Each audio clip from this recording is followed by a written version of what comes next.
नमस्कार दोस्तों, राधे राधे। क्या आप जानते हैं वह प्रसंग जब राम के बार बार कहने पर केवट नहीं लाए नाव? अगर नहीं तो सुनिए राम और केवट की अद्भुत और मार्मिक प्रसंग।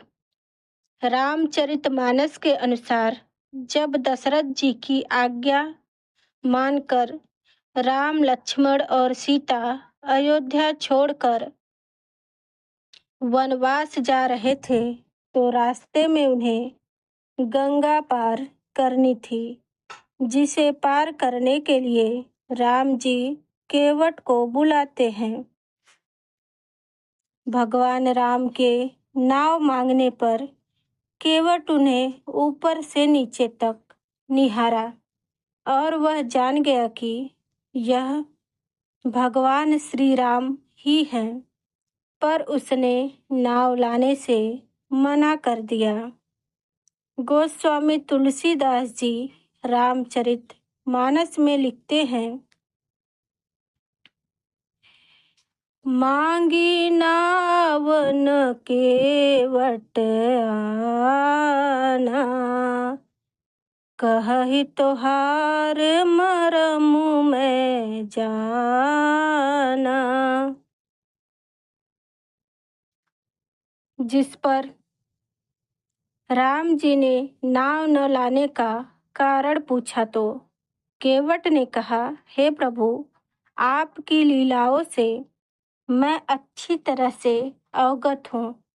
मुझे पता है आपके चरणों का रज धूल, जो एक बार एक पत्थर को सुंदर नारी बना सकता है, अगर वही चरण मेरे नाव पर पड़ी तो इसका क्या होगा?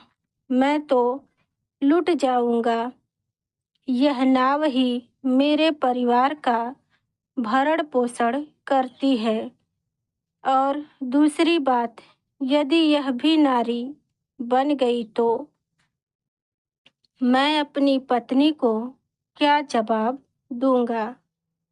यह सब सुन स्वभाव से ही उग्र लक्ष्मण जी क्रोधित केवट को डांटने फटकारने लगे, पर केवट अपने जिद पर अड़ा रहा। वह बोला, ना लक्ष्मण भैया, चाहे धनुष बाण चलाओ, पर आज तो मैं ना मानूंगा। जिस पर भगवान राम ने उन्हें शांत किया और मुस्कुराते हुए केवट से बोले, निषाद राज, कोई तो उपाय होगा जिससे आप हमें पार उतार सके। यह सुनकर केवट बोला, हे प्रभु, आपको नाव पर चढ़ाने के लिए पहले मुझे आपके चरणों को धोना पड़ेगा। केवट के इन वचनों को सुनकर भगवान राम उनकी इच्छा समझ गए और हामी भरते हुए लक्ष्मण और सीता की ओर देखकर मुस्कुराने लगे। यह सुनकर केवट की आंखों से आंसू बहने लगे। केवट राम जी की आज्ञा पाकर कठौते में जल भरकर ले आया और अत्यंत आनंद प्रेम से भगवान के चरण कमल धोने लगे। केवट ने पहले प्रभु श्री राम के चरण धोए और फिर उन्हें आदर सहित अपने नाव में राम, सीता और लक्ष्मण सहित बिठाया। चरणों को धोकर चरणामृत पीकर उस महान पुण्य के द्वारा अपने पितरों को भवसागर से पार कर लिया। फिर आनंद पूर्वक गंगा जी के पार ले गया। निषाद राज और लक्ष्मण जी सहित सीता जी और राम जी गंगा पार उतरे।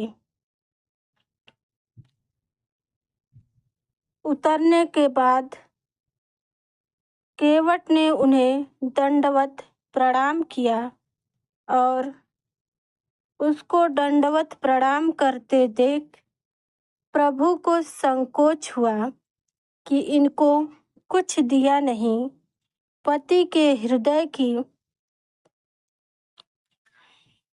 बात जानने वाली सीता जी आनंद भरे मन से अपनी रत्न जड़ित अंगूठी उंगली से उतार ली, फिर केवट को देने लगी। राम जी ने केवट से कहा, यह अपनी उतराई ले लो। केवट ने व्याकुल होकर चरण पकड़ लिए और बोला, प्रभु, हम दोनों तो एक ही काम करते हैं।